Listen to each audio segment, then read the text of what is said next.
Good morning, everyone. I'm Rosemary Rung. I'm a state representative for District 21, which is Hillsborough District 21, which is the town of Merrimack. I'm chairing the PFAS Commission, which is a result of the HB 737 bill that was passed in 2019.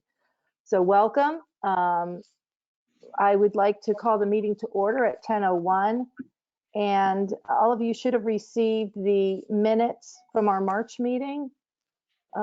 I did notice, Mr. Wimsatt, in those minutes you had offered to send some documents to be included. I don't know if we got those or not. Yeah, thank you for asking. Actually, good morning. There were hot links in that Word document that I sent to you, but I think when they got transcribed to the minutes, they disappeared. So I can resend that if that's helpful. But the Word document had several hot links in it that you could just click on and it would bring you to the document. Okay, all right. Thank you. And Ms. Allen, what I'll do is I'll go and review that because I edited the minutes you sent. And thank you very much for taking minutes of that meeting. Mr. Dunn's taking them today. But if the commission's okay, I will add in those hot links. But I don't think that would prohibit us from approving the minutes as submitted, assuming that the hot links will be included. So I'll entertain a motion to accept the minutes. So moved. Okay, motion made by Representative Woods. Is there, just a couple of fixes. Yeah, there's a couple of fixes on it though, Rosemary. Oh, okay, yes. Representative Healy? Yeah, on HB, the line where it's Maureen Mooney's, Representative Mooney's on HB 478, it actually says Senate. It should say Senate. Oh, Senate. Okay, thank you. And on the second page, they misspelled Mike Wimsatt's name. So you just want to have that fixed too. Okay. Like the 5th line down. Yeah. That's a habit of mine for some reason. No, I just had it was added a D in there. Wimsatt. Oh, okay. So then, and then I'm going to add DES's links. Are there any other corrections or additions? Okay, seeing none, all those in favor of the minutes as amended, say aye, raise your hands. Aye. All right, we've got everyone. Any opposed, abstentions? Okay, the minutes pass. Oh, I'm Representative sorry. Rung, I just will abstain since I was not present at the last meeting. Oh, yes, thanks, yes. Oh, and I'm sorry, I need to introduce Michelle Rober. She is sitting in for Dr. Bush. Ms. Rober, would you like to just give a little introduction to yourself? Sure, I'm happy to. Good morning, commission members. My name is Michelle Roberge. I'm the Bureau Chief for the Public Health Protection within the Department of Health and Human Services Division of Public Health Services. Dr. Bush serves as our administrator of our environmental health, public health tracking section, which sits within the Bureau of Public Health Protection. So happy to be here today and can provide an update and take back any questions that you may have. So thank you. Oh, thank you very much. I appreciate you joining us. I had actually intended to have a presentation by the new District 1 Administrator, Dr. David Cash, for today's meeting. And I sent the notice right after our March meeting adjourned, but unfortunately had a big runaround with that office. And apparently they don't give presentations to legislative commission. Who knew? So I'm actually going to raise that issue with our federal delegation. I think it's very important for us to maintain a relationship and keep updates with our Region 1 office. So we may see that on a future agenda. So I'm sorry we have that. That was supposed to be the next agenda item. Next month's meeting, Mr. Wimsatt is going to invite Catherine Beam from DES.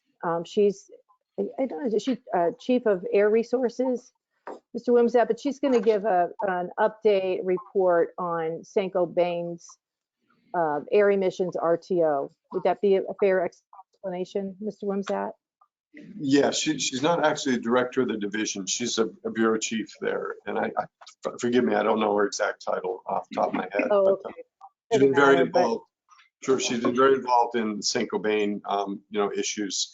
And yeah, she can make herself available for the next meeting to give a detailed update.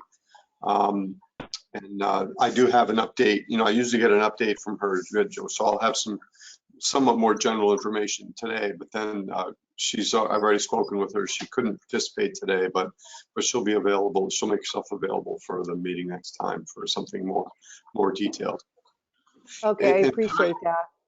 if I could mention one more thing about the EPA, it was in my remarks, but it's probably a good time to mention it. So I was aware that you were unable to get a commitment from them to come and appear before the commission. We did attend, it was a very large PFAS science conference sponsored by the Northeast Waste Management Officials Association earlier this week. And the Deputy Regional Administrator, Deb Zaro, who's also leads a PFAS council nationally, so she's been very involved in this, did give a presentation at that conference that went into some detail on EPA's PFAS roadmap. Unfortunately, it was not recorded, but her slides have been made available. And when I send my update notes to you and Mr. Dunn, I will include a copy or a link to those slides that could be shared with the commission members. And if it would be desired, we could perhaps provide a review of those slides at the next meeting. That would be great. I appreciate that. Thank you. We will do that. And then following the May meeting, excuse me, what I'm planning to do for the June meeting is to invite a representative from the Department of Education just to talk about any PFAS related impacts to their knowledge and knowledge of the research that affects learning capabilities of children that may be caused from PFAS. So that's kind of the future next couple months agenda, special presentations. If any of the commission members have another topic they would like to have on our agenda, just let me know. Thank you. And then we'll return to the agenda, and I'd like to turn it over to Representative Mooney for a legislative update. Thank you, Madam Chair, and good morning, commissioners. The legislative session is almost at the end here. We're at the home stretch. Those bills that are due out of the Senate and out of the House are due by a deadline of May 5th. So as you can see, we are getting very close here to the end. As you may recall, we have 4 bills that are moving through both legislative bodies. And next week is going to be a very busy week, more specifically April 14th, a very busy day for 3 of those 4 bills. So those bills that will be heard in the Senate, having passed through the House on April 14th, are House Bill 1547, which is the soil bill. That's going to be at 10:30 a.m. in the Energy and Resources Senate Committee. House Bill 478, which is the bill related to filters in wells 4 and 5 of the Merrimack Village Water District. That Senate hearing also in Energy and Resources, April 14th at 11. House Bill 1185, Representative Rung's bill relative to the treatment of water. That is going to be April 14th at 11:15. So just to pause there for a moment, we're hopeful that as many people as possible from our communities will be at these hearings all in one day. If not, we ask that everybody sign in at the link provided either in the chart, or we can have it sent around, or upload your testimony that way so that we can have a good showing online for those who cannot attend these hearings. This is really the home stretch for these bills, and we're hopeful we can make our case like we did in the House in the Senate this time. The 4th bill that's gone through the House and now in the Senate is House Bill 1546. That had its hearing on March 29th. That was limiting air emissions. Representative Bill Boyd was the sole sponsor. So we're waiting on a Senate committee recommendation on that bill. And lastly, since we met, House Bill 1422 was recommended ITL by the Commerce Committee. And it was also that recommendation approved by a voice vote from the House on March 15th. So that bill was related to, I know, you just quickly check here, make sure that's correct. Right, that was related to labels on consumer products containing perfluorinated chemicals. And that then concludes my legislative report. I hope next month I have fantastic news on all of the bills mentioned in this report. Thank you, Madam Chair. Thank you, Representative Mooney. Does anyone have any questions of Representative Mooney? Seeing none, we'll move on to the next agenda item. Mr. Wimsatt from DES. Oh, I'm sorry. Ms. Mesmer has a question. Yes. Yeah. Well, it's not really a question. It's just a bill that may not have received any attention. It was Senate Bill 455, which was sponsored by Senator David Waters, which was voted in the Senate committee to ITL. It was intended to add the two PFAS chemicals that Massachusetts and Vermont already regulate with maximum contaminant levels in drinking water, and add the other one, which is the first chemical, the first PFAS chemical to come out of the treatment system in Merrimack. It was intended to support that effort to figure out a way to get coverage for the taxpayers on the remediation system. And unfortunately, that bill was voted ITL and it was killed on the Senate floor. And it was opposed by DES in the committee, unfortunately. So I just wanted everybody to be aware of that effort has been made to add a couple of more compounds to the list of regulated chemicals, PFAS chemicals in New Hampshire, that sort of caught us up to the two adjoining states. Thank you, Ms. Mesmer. When we approach closer to the end of the summer, the policy committee and working with the other subcommittees will develop a list of legislative remedies and any non-legislative remedies that we want to put forward. And that would be a good time for us to consider resubmitting that bill, recommending it, so that it's in our report for November. So when the legislative calendar opens up in December for new LSRs, we can recommend that that gets filed. Yes, Ms. Mesmer? I think this is really critical, especially with the recent news from EPA trying to parse up the list of PFAS chemicals that will be subject to regulation. I think it's important for New Hampshire to maintain its, near first in the nation status to deal with these chemicals that are affecting all of our communities in New Hampshire, or a lot of them in southern New Hampshire in particular. Okay.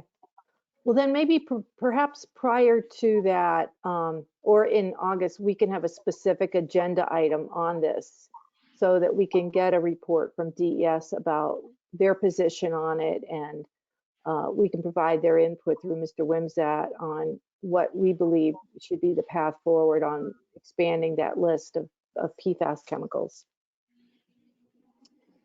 Okay, anything else? Okay, Mr. Wimsatt, the floor is yours.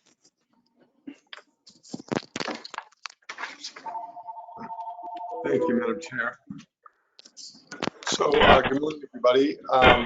So the update for this month is that we have been very much actively engaged in ongoing negotiations with Saint-Gobain regarding provision of alternate water inside the consent decree. I don't have new news for you, but we're very hopeful that we will have news soon. With regard to water supply well sampling, we did receive a 14th addendum to the Saint-Gobain sampling plan last month, and that plan, well, well, obviously it includes additional wells identified for sampling inside the consent decree areas. So the tally numbers that we have for now, as of March 29th, when these were compiled, is that there are a total of 3,691 properties that have been identified for sampling inside the consent decree area, and that's 47 more than the last March report that I gave. And then 3,591 access agreements have been sent out. They've got a return rate on those of about 67%. And that's 123 more than in the March report. And then 2,192 samples have been collected from water supply wells. And that's 37 more than the March report. And a total of 964 properties have been offered bottled water inside the consent decree area, and that's 9 more than the March report. As I mentioned during last month's meeting, the majority of properties within the CD have been addressed by these 14, the work plan and the 14 addenda. There are about 200 properties that remain in the CD area that have not been sampled. And again, that does not include about 300 properties that have been disputed as being within buffer zones, as indicated by Saint-Gobain. We would expect that the 200 properties, which are mainly located at the periphery of the CD area, will be completed pursuant to additional addenda over the next few months. And important to also note that additionally, there are numerous property owners that declined to have their wells sampled after 2 notices from Golder Associates that could choose in the future to be sampled, and we certainly hope that they come forward. So there still could be considerable sampling to be done inside the consent decree area. As far as the site investigation goes, again, I've mentioned this a number of times. We're coming into spring here, and Saint-Gobain's consultant will be conducting stormwater sampling, for the first time in a post-RTO operational environment. And the timing of that is dependent upon, safety concerns working around the river. So we expect that during some rain event this spring that sampling would occur. As far as the air division goes, their update is that on January 6th, DES conducted an inspection of the facility in Merrimack to review records associated with the operation of the RTO, the frequency and duration of bypass operations, and the RTO temperature records since the startup last July. In addition, DES requested that Saint-Gobain submit records for the period of February 8th to the present. Saint-Gobain submitted an updated revised air permit application and air pollution control equipment monitoring plan on February 28th. That revised application would including the bypass in their temporary permit and the provisions associated with its operation. And DES is currently reviewing the records from the inspection and previously submitted responses to the letter of deficiency that it issued and the revised monitoring plan. Saint-Gobain has continued to submit monthly monitoring plan reports as required under their temporary permit and rainwater study results that are required under the consent decree. These documents I'll be including, again, as I usually do, in my written talking points and notes from this update to the clerk and to the chair, a link to those documents. So as long as that gets transmitted, you should be able to link to those documents and review them. And the most recent monthly monitoring plan letter from Saint-Gobain is dated March 14th. The results, the most recent rainwater study letter is dated April 1st, and that reflects samples taken in February. The results indicate measurements were below detection limits for nearly all PFAS analytes. However, for Concord, and keep in mind we have Concord, Nashua in a plant site sampling station. For the Concord rainwater sample, there were 3 PFAS analytes that were reported: perfluorobutanoic acid, or PFBA, perfluorohexanoic acid, PFHXA, and PFPEA, fluoropentanoic acid. And they were all reported at concentrations that were, well, I'll just give them to you, and again, they'll be in my notes. For PFBA in Concord, it was 1.8 parts per trillion. For PFHXA, it was 1 part per trillion. And for PFPEA, it was 0.7 parts per trillion. And then for the Merrimack sample, there were also 3 PFAS analytes that were reported. Those were PFHXA, PFPEA, and PFOA. And they were all reported at concentrations below 1 part per trillion. They were, for HXA, it was 0.73. For PFOA, it was 0.71 parts per trillion. And for PFPEA, it was 0.52. It's important to understand that these concentrations, these results were in the lab reports, these were J-flagged. And what that means is that they were detected, but the concentrations are estimated because while they were concentrations that were above the minimum detection limit for the analysis, they were below the reporting limit. And that reporting limit is generally a number that is slightly higher than the detection limit, and it represents the number where the laboratory feels that they can reliably quantify and provide an actual numerical concentration value. So for all 3 of those analytes that were reported in the rainwater sample from Merrimack, the lab's reporting limit was 1.7 parts per trillion. And so, but the detection limits were down around 0.4 parts per trillion. So each of these were detected at around 0.7 or 0.5, which is above that detection limit, but below the reporting limit for the lab. And that's why they flag it as a qualifier on the data. So that's a little bit maybe finer point that you want to know, but I think it's important to understand that that's the range of concentrations that this is in.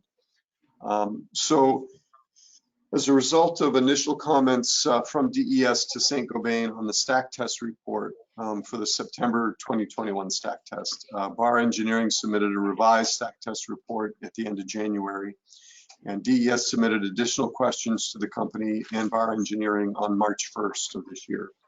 And we received another revision to the stack test report on April 1st, so just a few days ago.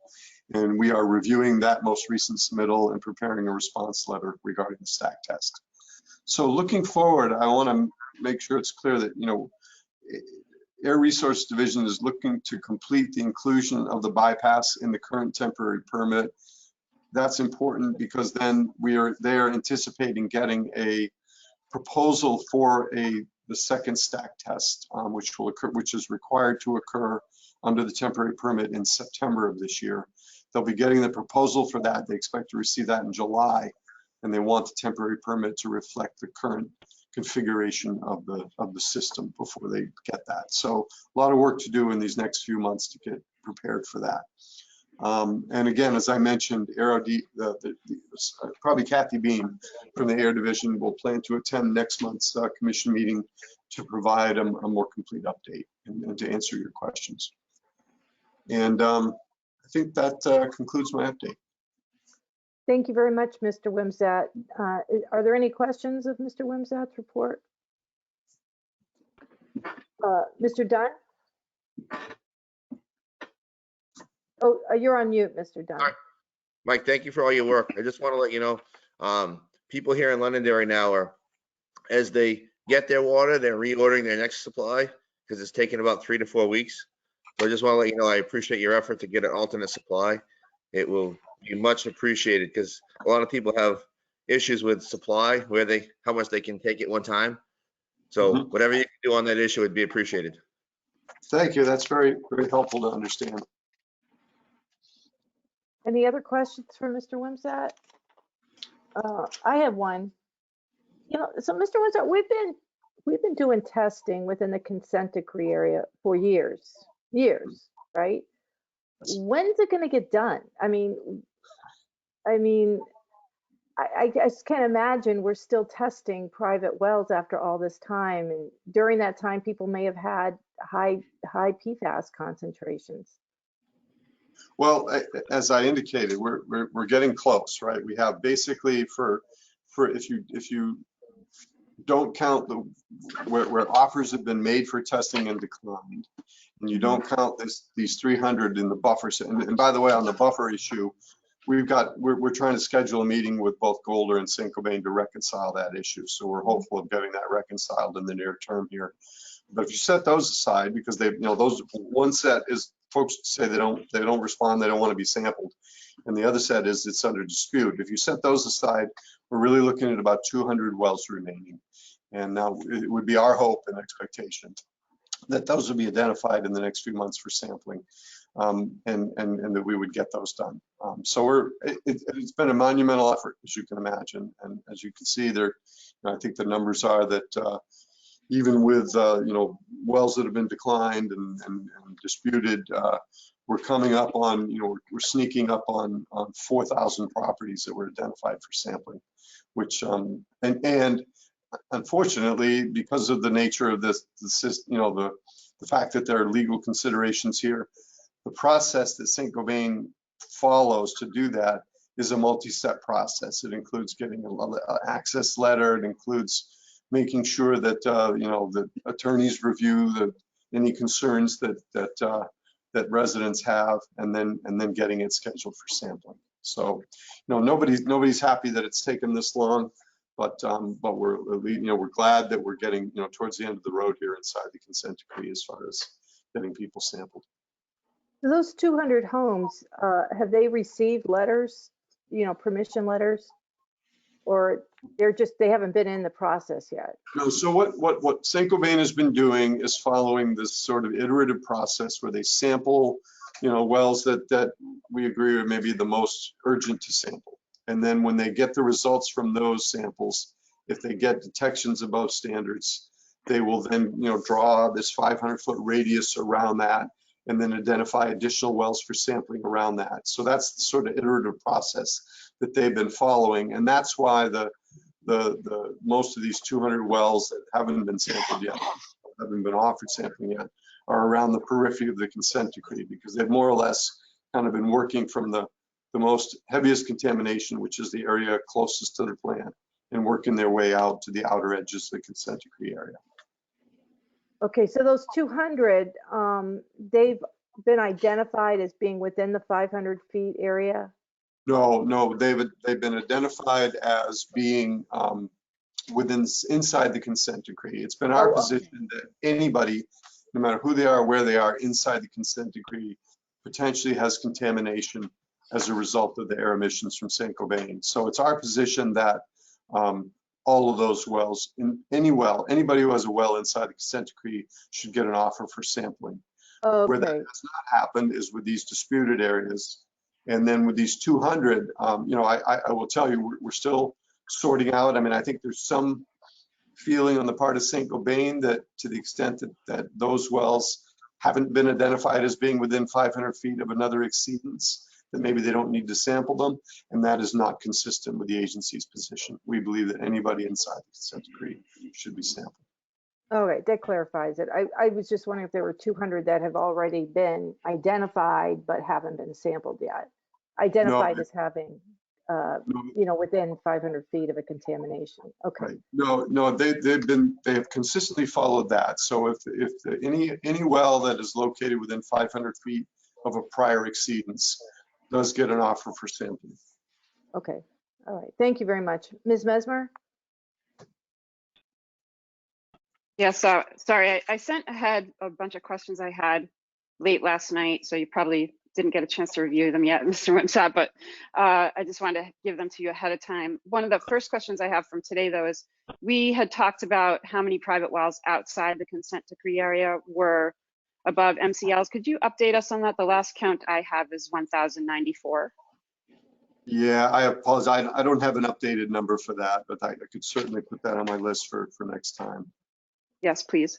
If you could put it in your notes too, that would be really helpful. And perhaps provide that every update now. So the other questions I had kind of deal with some of the things that Representative Rung brought up. So those, just to be clear, so those 300 plus wells that are in dispute with Saint-Gobain, have the property owners been notified that you believe that they may be impacted by Saint-Gobain? If they are within 500 feet of a prior detection of an exceedance, then they've gotten a notification from DES. If they're not within 500 feet, then other than maybe being generally aware that they're inside the consent decree area, we've not identified them. We've not reached out to them and said that maybe you need to sample. So, I think that, I would like to push back on that a little bit and say that, if DES feels that these people may be impacted by PFAS emissions from St. Gobain, that they should be notified. And then, you know, work with St. Gobain later to firm up the, you know, I'm not quite sure, because this has been going on for years now, right? This debate between DES and St. Gobain about this liability within the area. And to me, it's a bit disturbing that these people may, you know, we all like to think that everybody knows about this, but we often find out so many times that our information is really siloed, and breaking out of these silos is really important. And many of these people may not be aware. So they're continuing to drink the water, and perhaps they're not aware that DES considers them to be an area of concern. So I'm not sure if, you know, I would propose that if necessary, you know, maybe the commission support a letter requesting DES notify those homeowners. It's been years, I think, in many cases that these people, this has been under dispute, and that worries me a lot. So I would maybe perhaps bring that to a discussion later on. But my next question is around the 1,000 wells who didn't give consent to have their wells sampled. Is there any way that, you know, perhaps these properties have transferred hands, or perhaps they intend to be transferred?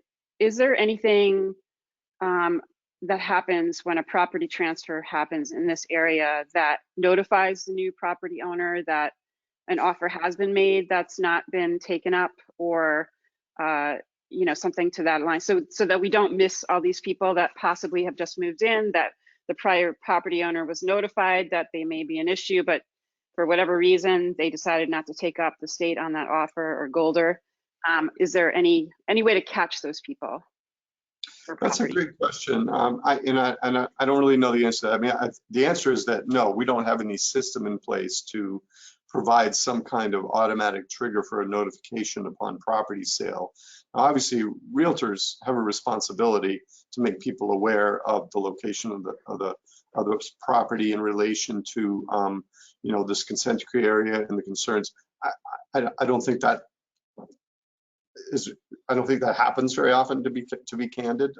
That's not an area that I'm an expert in, but I think that it's important to understand that anybody who's inside the consent decree area, who for whatever reason has not had their well sampled, maybe it's because they're a new owner that didn't get notified and their previous owner declined to be sampled, would have the opportunity to be sampled. They would have an expectation that if they want to be sampled, they can be. We will be, you know, once we get to a further agreement here and start moving forward with additional remedies for people who are currently on bottled water, we're going to be doing a lot of outreach in the community, and I think that'll be an opportunity. We're really hopeful, actually, that once we have an agreement in place for provision of more permanent remedies for these folks who are on bottled water, we're hoping that our outreach will be able to reach these additional people and you know, kind of get some more people participating in that. I know that a number of communities sought our lists for those folks who had 2 notifications from Golder and still didn't respond. I don't personally know what level of outreach those communities did. I know they had a desire, thinking, and I think it was a good idea, thinking that maybe people who were reluctant to respond to a letter from St. Gobain's consultant might be more inclined to respond favorably to an outreach from their own community, from their own town officials. And I'll be honest, I've never heard what kind of response we got from that. But certainly we anticipate in the coming months that we will be doing a lot of outreach in the community, and we're really hopeful that that'll bring more people in. And again, it needs to be understood that there are going to be some people who just it doesn't matter how compelling things are. They're just for whatever reason, they're going to make a personal decision that they don't want their well sampled. Perhaps this is something we should look at with policy, and perhaps even an amendment to one of the bills that Representative Mooney mentioned would be appropriate to pick up that transfer issue. A couple of more questions on the RTO and the air emissions issue. Just wondering, does the DES, you mentioned a January 6th inspection, does DES do regular routine inspections of the operation of that RTO? And also wondering what your approach to this bypass is in terms of, you know, what is going to be an acceptable operation of that bypass for DES? Yeah, I don't have any details on that, but I think that when Kathy Beam comes to update the commission at next month's meeting, I think that would be an appropriate topic and question for her to address. No, are there regular inspections, or are you unaware of that? I don't know. I'm not really Okay. privy to the Air Division's activities in that regard. Okay, thank you. Ms. Allen? So what bothers me about this is what we keep touching upon, you know, the gap, the people who aren't being reached. And a few things come to mind. I like that there are some communities that reached out to you, but I think maybe we have to kind of circle back and formalize with them, because communities do have records of property transfers. And if we could kind of merge that together, either asking them to join, you know, DES to compile a list of those communities, that's so important, because, you know, the state's position has always been, as is the case in other states, you approve a work plan and you have the responsible party implement that work plan, which makes perfect sense in theory, but you know, how they're not going to go the extra mile. We know this. They're going to say, oh, well, 1,000 people didn't respond. So there has to be a way to pull in the lists of property transfers from the towns and maybe ask the towns to provide that list.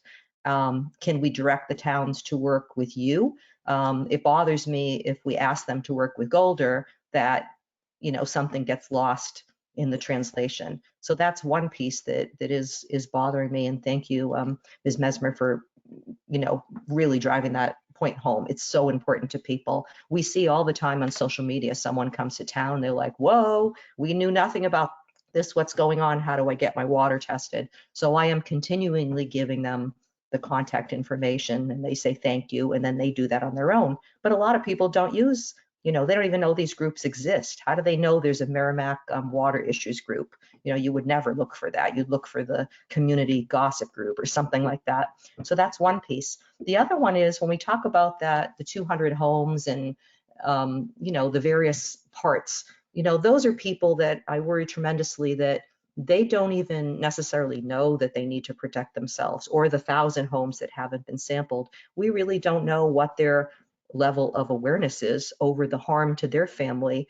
And I know, speaking for myself and my family and looking what's played out health-wise, just in my household and people I know in my community, it's progressive.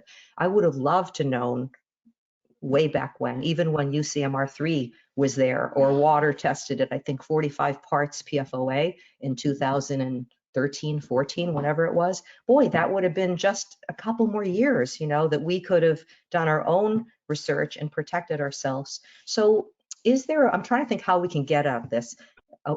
Is there a way that the state can send a letter out, because St. Gobain's not going to do it, to include maybe that either PFAS fact sheet that we have worked on, or link to the ATSDR consultation? Or does that, I don't know if that jeopardizes your, you know, cooperative partnership with St. Gobain. I realize it's a little dicey there, but I would love to find a way that we could get the facts out. You know, we have some good links here with, it's not enough, but it's something, you know, so those homes could have that information. So they would at least be able to protect themselves and their families while they wait for all of this to be resolved. And if they decide they don't want to, you know, that's their business. But I just worry that people really don't, you know, there's people who are highly educated at this point about PFAS who never thought they would be. And there's other people who really don't know. You know, back to that, we know these are tasteless, odorless chemicals. We still see people complain about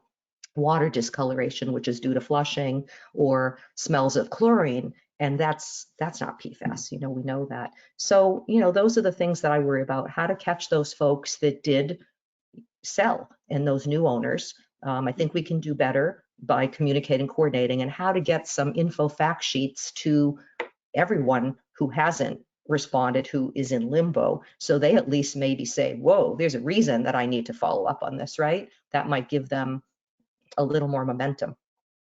Well, sure.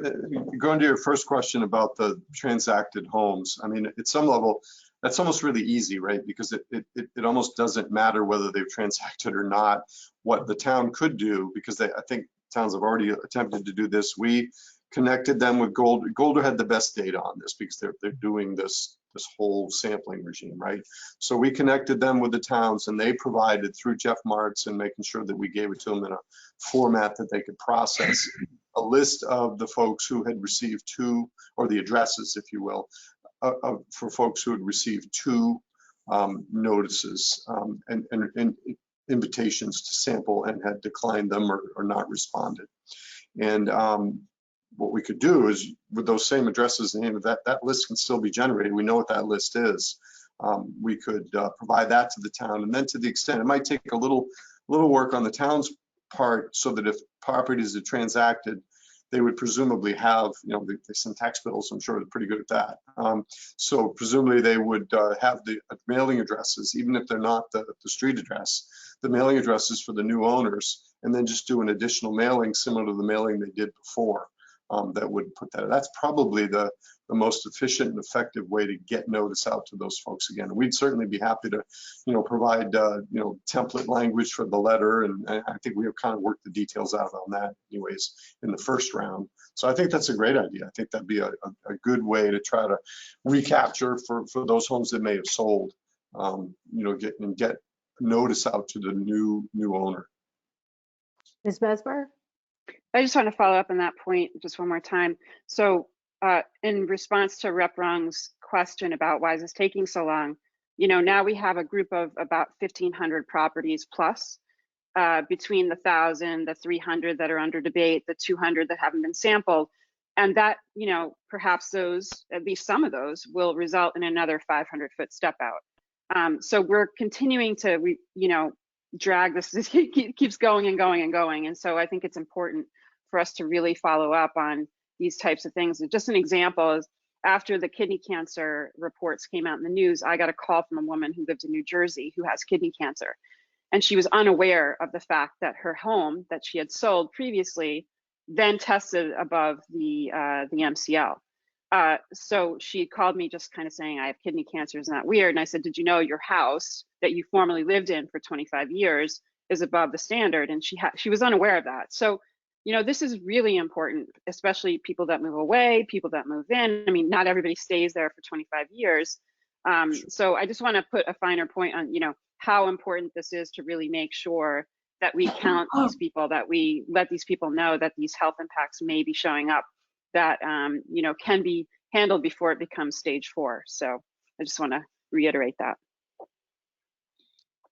And Mr. Wimsett, I had the same idea about using the tax bills. I think by the time they come out in May, later May, we can maybe work with the town, maybe Mr. Bendazian. I know Ms. Murphy wasn't able to come today, but we can talk to the town representatives on this commission to see if there's a way that the town can have an insert to the tax bill for those homes, or something that could be printed on their, if there's a macro written, that it could be written on their bill to provide notice, or call DES or something.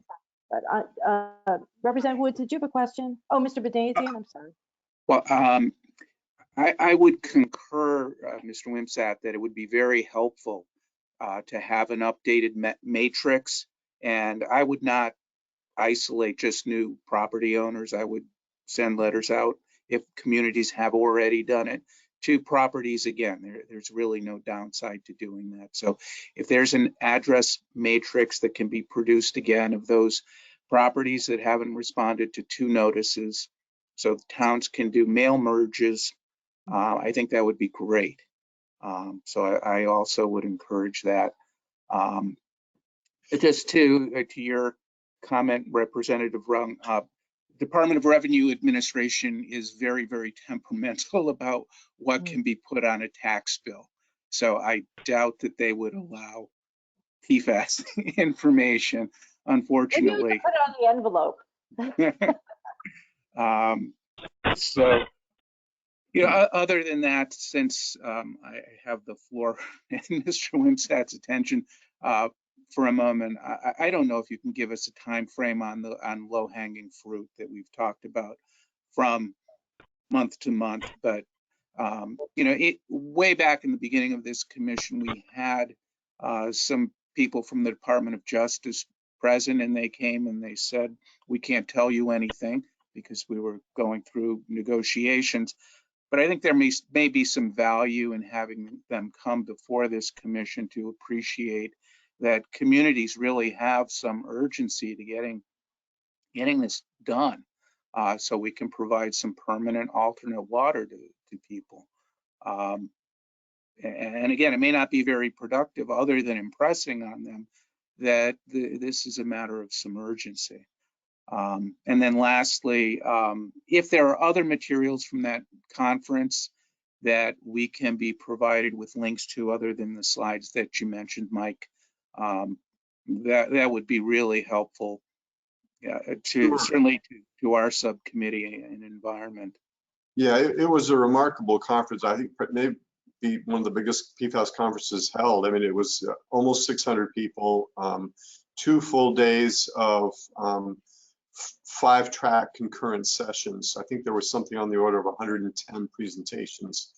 And I believe that the slides for virtually all of those presentations will be made available on NMOA's website. So I can provide that. That's probably going to take them, just completed on Wednesday. So it may take them a little time to stand everything up and get it all loaded, but I'll be happy to provide that link. And there were not all, but some of, I'm not sure. I think a handful of the presentations may have been recorded, not many, but if there are, then they would presumably provide links to that as well. So yeah, happy to share that. Thank you. Any other? Yes, Representative Woods. Yeah, a different topic, if we could. Just curious, we were thinking at one time, and it may be on the agenda, I don't have it right in front of me, the issue of expanding the consent decree area and whether that's still in progress. And sort of a secondary question was just out of curiosity, in the testing of the wells, have any of the wells been tested near the perimeter of the CD and such that the 500 feet overlaps and then extends outside the CD? If that occurs, what do you do? Yeah, that has happened with some frequency, Okay. and DES has been doing, and that goes back to Representative Messmer's question about, what the numbers are outside the consent decree area, and they're large. They are, particularly in a number of homes in Bedford and many more homes in Londonderry in particular. Yeah. So yeah, and I'll get those numbers for you, and we can make those part of the regular update.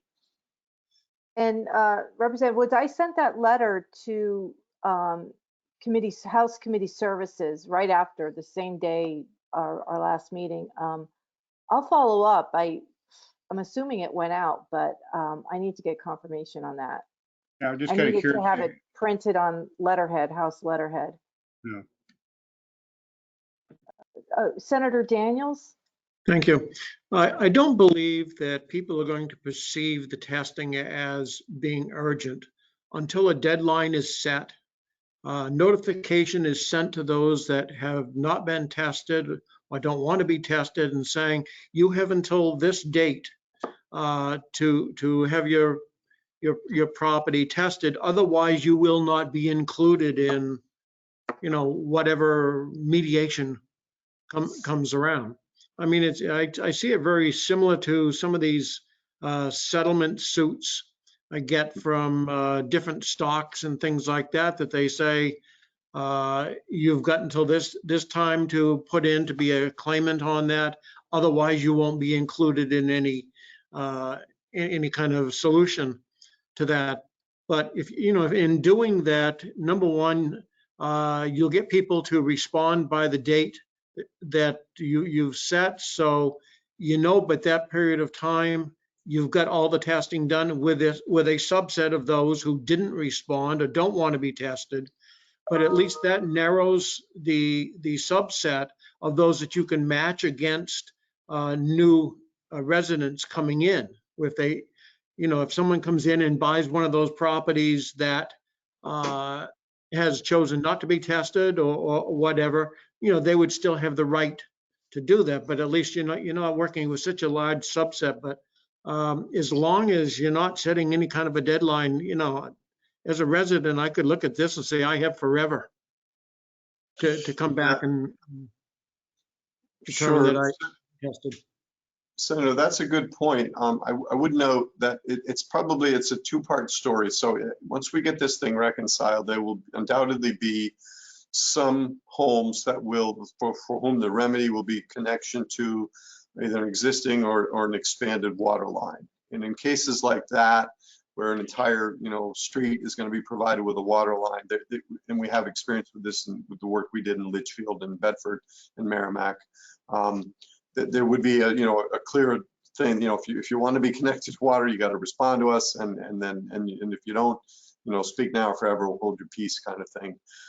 It's a little bit of a different story in the areas where, for many people, a remedy will be a point of entry treatment system. And in cases like that, what I would be a little, I take your point, and I think there's a way to integrate that, but I would be a little bit reluctant to set a hard deadline for everyone, particularly for people who maybe, if we get on the other side of this and somebody buys the house and didn't know, if they've never been offered a remedy and they have never accepted an offer of sampling, then it would be our view that they're still entitled to sampling by the company to evaluate their water quality and give them a remedy, even if they're several years out. So it's not clear to me that the folks who are declining this are doing so out of sort of a sense of procrastination.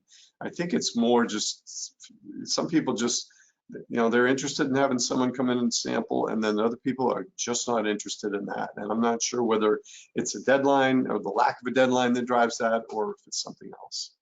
But you make a good point. And for much of the work that will happen, I think that there will be a deadline for folks.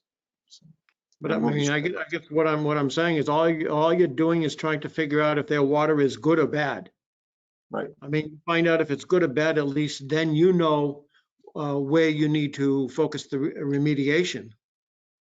Right. No, absolutely. And again, I'm understanding why we just can't say, okay, you're part of a suspected group that could be problematic. We need to test your water by this, otherwise you're on your own. Sure. Yeah, and it's important to understand that once we get to the other side of a remedy here, where a certain number of people get connected to water and a certain number of people get point of entry treatment, there will be people whose wells have tested below standards, who may not get an immediate remedy, right, or any remedy. And but the expectation is on our part, and I think Saint-Gobain understands this, that there will be a pretty robust monitoring system for that network of wells that are not currently above standards, but potentially the water quality in their wells could change over time, and they could. So there will be a long tail of monitoring responsibilities that will go with whatever remedy we end up selecting.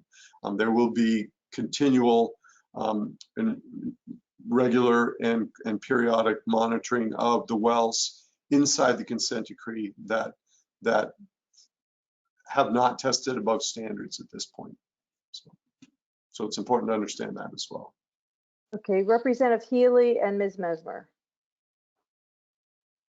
Thanks, Madam Chair. I think the easiest thing to do if you're only talking about 200 people is just do a third notice. That way you don't have to go back to the towns. You don't have to go back and find the thing. It'll pick up the people that are new owners, put current resident on there. I think maybe that's not what it originally in the decree or request, but just do it again. What's it going to hurt? The 200 are folks that have not been identified for sampling yet. It's the 1,000 folks who have declined the offer to sample.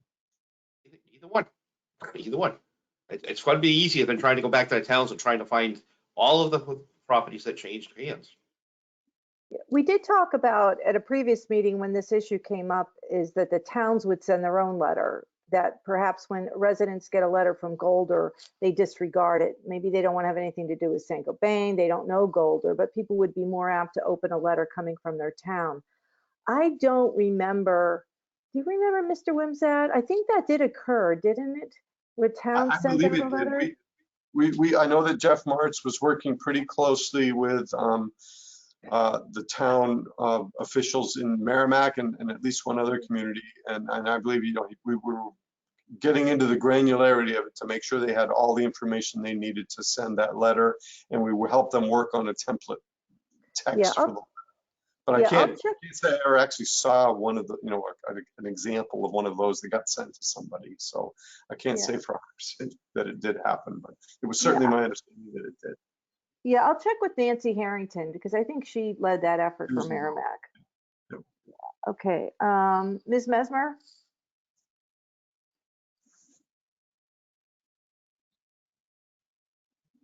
Never mind, I decided not to Leaving you comment. off. Okay, leave off, okay.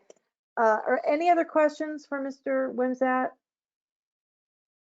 Okay, and I'll follow up with Ms. Harrington, Representative Healy. I'll get back, probably send everybody an email. Okay, nothing else. Let's move on to the update by DHHS. Ms. Roberge, you have the floor. Thank you, Madam Chair. Before I begin, I'm just going to apologize early because I have a bit of a cough. And so if I have to stop and put myself on mute for a moment to not to cough on in all of your ears. So I apologize right now. So to provide you some PFAS outreach and education initiatives, the department will be launching an updated website in May of 2022. It will include a dedicated page for PFAS. And this will include resources from both state and federal partners, such as New Hampshire Department of Environmental Services and ATSDR. So stay tuned for that. That should be launching hopefully next month. This afternoon, Amanda Koser from the DHHS Biomonitoring Program will join Dr. Jonathan Patali from the New Hampshire Department of Environmental Services, their Environmental Health Program, as part of a panel discussion on PFAS at the Northern New England Nurse Practitioner Conference. This panel is being organized by Peg DiTullio, who sits on the SB 85 Commission. Also, Representative Nancy Murphy will also participate as a community partner. And the goal of this presentation is to provide an overview of what PFAS are, existing guidance for clinicians, and education about community responses to discovering contamination. The department continues to receive some questions about blood testing, insurance coverage, and available labs to support PFAS blood testing.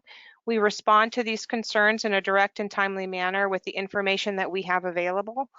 The department's, the Division of Public Health Services Environmental Health Integration Team, which includes members from the Department of Environmental Services, formed a subgroup to discuss coordinated messaging on the topics so that we are sharing the most relevant information and accurate information with stakeholders. And DHHS promotes PFAS health messaging developed by ATSDR, including ATSDR's guidance for clinicians, and much of this information will be on our new PFAS website as well. So we'll have those links to ATSDR's guidance, as well as a new, the New Hampshire Department of Insurance developed a fact sheet on, insurance coverage for PFAS blood testing. So we refer to that as well. To give you an update on the Merrimack cancer investigation, we have been continuing to convene our cancer concern review team, that we call it the CCRT, to look at cancer data more closely for determining our focus for next steps of gathering information from people on residential history. At this point, I don't have a specific update to report regarding next steps. Our team meets next week and we'll discuss the next steps of the investigation. The CCRT has completed the assessment phase of the investigation, and these analyses will inform our next steps regarding feasibility of conducting an epidemiological study. So hopefully in the coming, next month, we'll have a more update for you on that. Unfortunately, I don't have a lot to offer today. And that's all that I have for updates from DHHS. I'm happy to answer any questions and or take back questions from the group. Ms. Allen? Can the Department of Health and Human Services, DHHS, can you do a mailing to these homeowners that we have identified, the 3,900 or 600, whatever it is, and can you give them the basic resources that we have? Because you do have a lot that's going on that website, and you do have various documents that were prepared, a fact sheet, ATSDR information. It would be, we have these three siloed components over the last few years. We have immense data that the state has done, investigative reports on one stop, just taking up gigabytes of storage there. We have what people experience and what they know their exposure is based on their own sampling information. And then we have the outcomes. And those three things stay so siloed, don't they? They stay in three separate columns. So if we could take that information that DHHS has and do a mailing to those folks that we've identified, both inside and that 956 or something like that homes outside of the consent decree area. Maybe I think it's over 1,000, 1,005. Those numbers are just bopping around my head. So we have an immense amount of people here who need that information. Is there a way that you can go back to your team and talk about how can we get that, mail list from whoever has it, Golder, whoever, DES probably has a copy of it, and do a mailing specifically so those homeowners can be supported by the piece that we don't talk enough about, information about PFAS, provider guidance, whatever we have, and protecting their health. That's what I would really like to see, us focus on. That's a good point, Miss Allen. I would likely connect with the Department of Environmental Services and try to make, try to do this in a coordinated way as best as possible. So I certainly can take that point back. And just for clarification, are you referring to the 1,000? Are we back to that previous discussion with DES versus the 200 and the 1,000 homes that haven't been tested at this point? Is that what you're referring to? Piece for people who maybe not realizing why they should be tested to have this information, because then they might say, oh, this could be a problem. They may not think it's a problem. There's not a lot of information out there, but it can't hurt to just do that to everyone, every single person, because the people who know this is a problem, who are getting bottled water, really need that support information. They need that information to take to their health providers. They need it to monitor themselves, because at the end of the day, it is up to individuals to say, hey, there's a little wonky symptom I'm having. Oh, gee, I've had PFAS exposure for many years. Maybe I better follow up on that with my practitioner. That's the way these things, unfortunately, get caught. It's by people having the information. So both inside and outside of the health decree, we have an immense amount of homes who we have identified on a list somewhere, and we know that they have had exposure to PFAS, and we know their wells have either been sampled, or maybe they're over, maybe they're under, but they still have had exposure. And then there's X amount of wells, whatever that number is, that haven't been sampled. So they all need that information. We are all in this area. We know the air modeling map, we know the groundwater data, and we know we are a PFAS impacted area of contamination and exposure, way more than the average in the nation. I definitely will take that back, and I will certainly reach out to my partners over at DES as well, and we'll coordinate. If there is a mailing, we'll certainly coordinate with them, but I'll take your point back. Thank you. Okay, any other questions? Ms. Mesmer. Yes, thanks for that update. We at the SB 85 Commission, we heard an update from DHHS also on this matter with respect to the follow-up studies on the cancer. And many of us have expressed concern about the focusing in only on kidney cancer, because there were several other cancers that were borderline statistically significant. And we know that we don't capture everyone because they move in, they move out. Maybe we don't count them for whatever reason. They go someplace else. It takes 2 years for us to find out about that. So I would push back and ask again that we not only focus in on kidney cancer, but the other cancers that were elevated, like non-Hodgkin's lymphoma and some of the other cancers that may reach statistical significance if we captured more people. Because we're going to spend a lot of time and money on this, and we're going to go survey people. And our experience on the Seacoast Pediatric Cancer Cluster investigation was, you don't get a lot of responses back. And so broadening that scope of the survey, we may next time find that non-Hodgkin's lymphoma does meet the criteria the state evaluates with. I contend that it's above other metrics, so that particular cancer is a concern of mine in the Merrimack area. So having, as long as we're going to go out and do all this work, having a more broader scope of what we're looking at makes more sense than realizing a couple of years down the road that we didn't do enough. So that's my comment on that.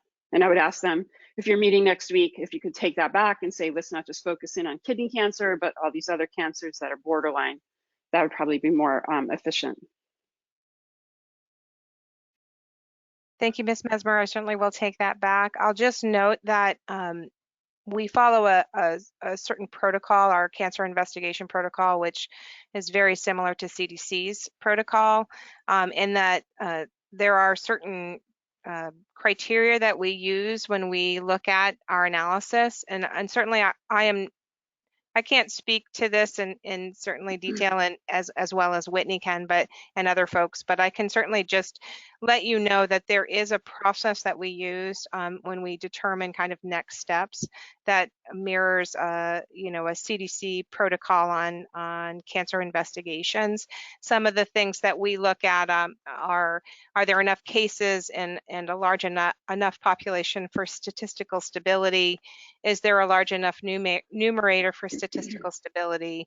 Are there environmental contaminants and or events that could be related to these cases? Are there population issues that might in part explain the observed cancer excess? Has there been an increase in the incident rate of specific cancer over time? So those are some of the criteria, and I know Ms. Hammond, Whitney Hammond, provided some of that information in the meeting with community members, but certainly we will, as we move forward in this process, we will certainly be reporting back to the commission and the community on kind of our process and how we're outlining and how we are moving forward.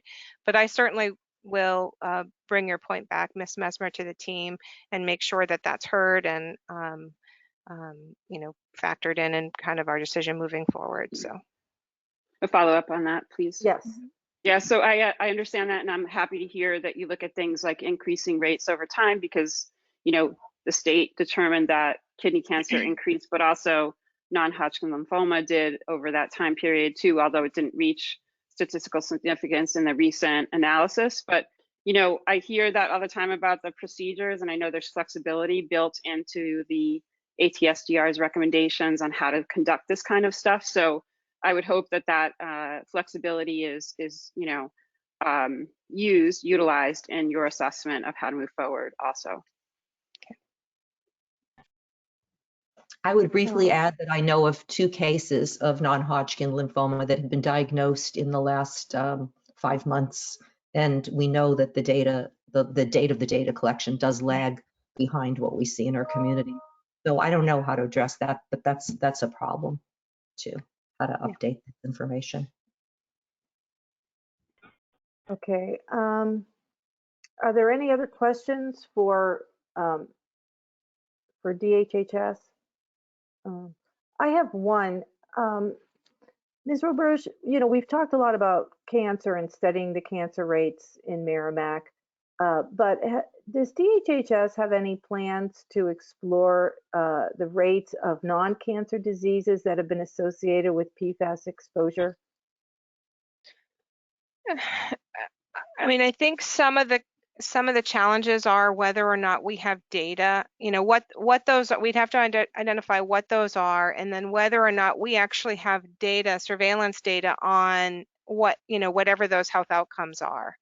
And, we have, the New Hampshire Cancer Registry has a robust data set, but we don't always track, we don't track every single health outcomes. So, we may not have data associated with some of those health outcomes. So, I mean, I think that's a limitation that we, depending on what those health outcomes would be, whether or not we have data to look at that. So I do think that's a factor. Okay.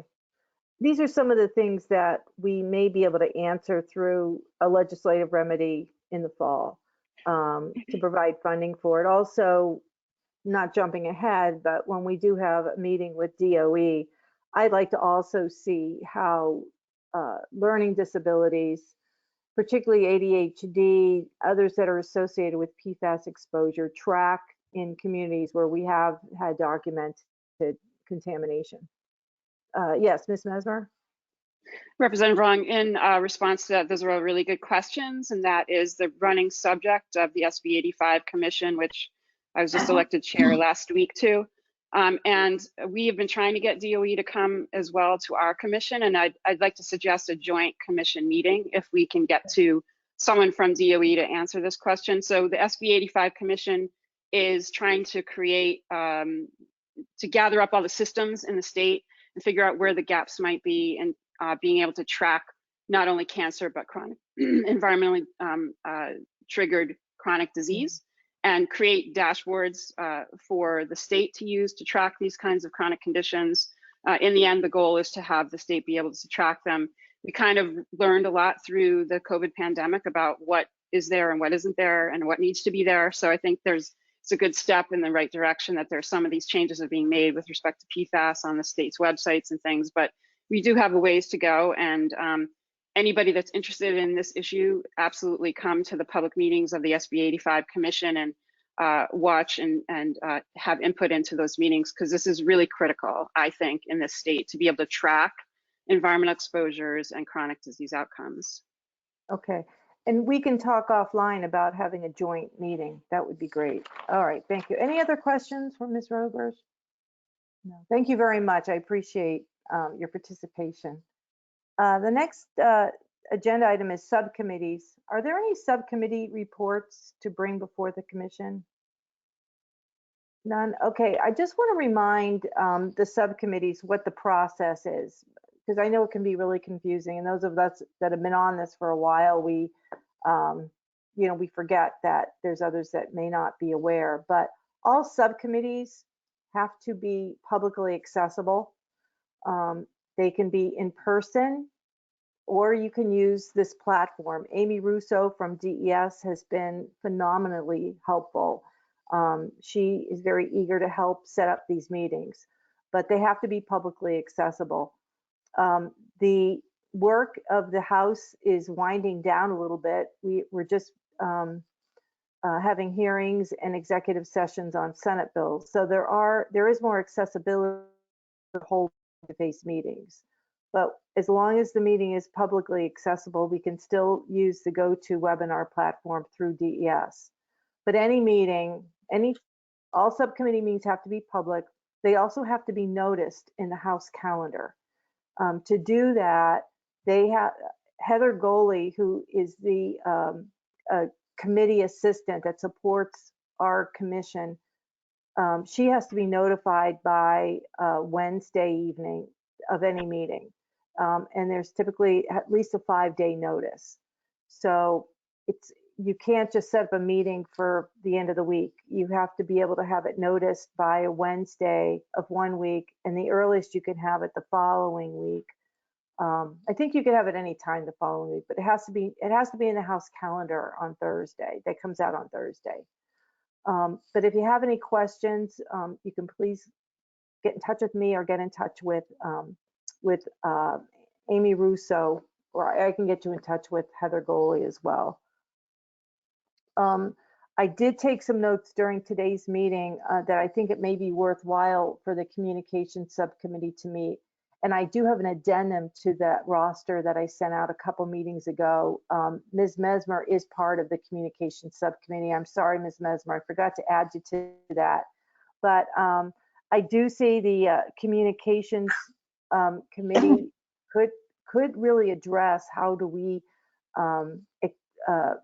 communicate to those 1,000 homes, the people that have not replied yet to get permission. I think that the communications subcommittee can really kind of get into the weeds and maybe work with the town representatives on what that's going to look like. I think they can also have a role in just the last conversation we had about blood testing and making sure that we cascade that information from DHHS about the blood testing insurance, things like that. So maybe the towns can have like that, make sure they include all that information on their PFAS pages on their sites. So that I think there would be a robust agenda for that committee, the communication subcommittee, and then they can report back recommendations or needs or whatever back to us at our May meeting. Any questions about that? Well, okay. So I would encourage the communication subcommittee to meet this month. And, we added public comments to our agenda when we started meeting face to face, but the public really doesn't tune in. Oh, another thing, I did see a comment by Ms. Russo that Mr. Ayotte has been part of our meeting. He just hasn't been able to join with video. So he has been participating on audio. So that would be something, Mr. Dunn, you'd want to make sure is in the minutes. So we don't have public comments, but if any of the members of the public have reached out to commission members with questions or comments, you can use this time to share what those are. The only thing I hear at a continual drumbeat is how long do I have to be on bottled water? So that's a big thing. People have been living with this for a long time. And you can just take that under advisement, Mr. Wimsatt. So I'm sure you hear it too. And then as far as our next meeting goes, a couple things is I did mention that the LOB is becoming more accessible. We've been getting along fine, I think, meeting virtually on GoToWebinar, but if anybody wants to return to face-to-face meetings, please let me know. But unless I'm probably going to keep it like this. I think it's kind of convenient. It saves a lot of travel, saves a lot of gas, a lot of time. But if anybody feels strongly, as long as we're in compliance with a couple statutes on public meetings, we're good to go. So, but if anybody does want to meet face-to-face, just let me know. And then the last thing for today is our next meeting, which is the second Friday of May, is May 13th, Friday the 13th. So I would say 10 o'clock, we would schedule it. If you're unable to make it, just send me a note. But I will ask Ms. Murphy and probably Dr. Bush to give an update on the Nurse Practitioners Conference. Mr. Wimsatt obviously will have his report, and we'll have our big thing will be a presentation by Kathy Beam from DES. So, is there anything anyone else would like to say before we adjourn? Seeing none, I'll accept a motion. Oh yes, Ms. Mesmer. One follow-up item, we had asked for, at least I had asked for a couple of times back, sensitivity analysis of the cancer from DHHS. And they had said that it was going to be covered at the public meeting, which I don't believe it was. So I want to ask for that again, of their cancer analysis, when they said there was no difference when compared to the national levels or something like that. So I'd like to hear about their sensitivity analysis on the cancer rates. Ms. Roberge, would you ask Dr. Bush to include that in her report next month? I will. Thank you. Thank you very much. Okay, anything else? Okay, I'll accept a motion to adjourn made by Ms. Mesmer, and the second is by Mr. Dunn. All those in favor of adjourning, please raise your hand.